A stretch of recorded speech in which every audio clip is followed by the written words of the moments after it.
For this sample, you need 2 rectangles of fabric. Place your fabrics right side together and pin one of the long edges and one of the short edges because you're going to be sewing around the corner. For the outside corner, you start the same as the plain seam. So you're lined up on the 1.5 line and you are far enough under the needle so that the needle is going to start sewing on fabric.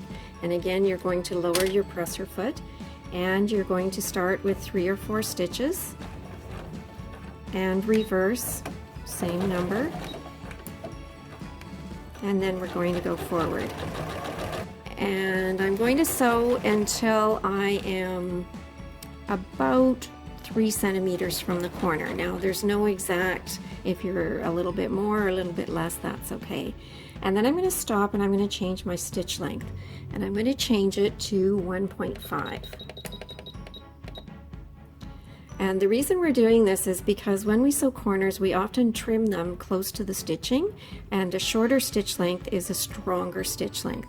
So now I'm going to sew until I am approximately 1.5 centimeters from the corner.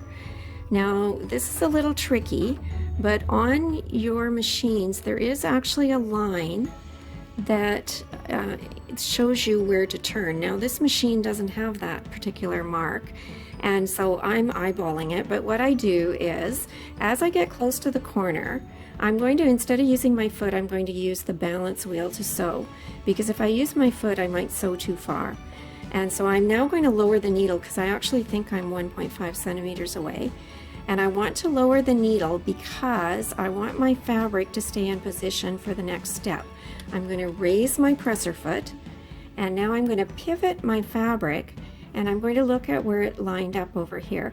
And I'm actually too far away. It's almost on the 2.0 line. So I'm going to come back and put it back in place, lower my foot, and I am going to take 2 more stitches with the balance wheel. And I'm going to stop again with my needle down, and I'm going to turn, and now I'm almost exactly on the 1.5. Now there's one more thing I need to do. I'm going to pivot so I am at an angle, almost a 45-degree angle here. I'm going to lower my presser foot and I'm going to take 1 stitch. So I'm raising the needle and lowering the needle. That's 1 stitch. Then raise your presser foot and you're going to turn, and you'll be lined up with the 1.5 line here now. And I'm going to sew a few stitches, and you can go 1 or 2 centimeters on that. And then I'm going to lengthen my stitch length, go back to 2.5, and I'm going to finish sewing this edge. And I'm going to go up to the edge, and I'm going to back stitch and come forwards my 3 stitches. And again, raise your presser foot, trim your threads, go back to the other side, trim your threads, and that's your corner. Now you might be wondering, why did you sew 1 diagonal stitch at the corner when you want a square? Well, in actual fact, that 1 diagonal stitch, when we finish working with this and then go to turn it, that 1 little stitch actually helps you get more of a square corner than if you did an actual sharp 90-degree angle on turning the corner. And so that's why we do the stitch, and we shorten the stitch to make it stronger for so that it's not going to rip out easily.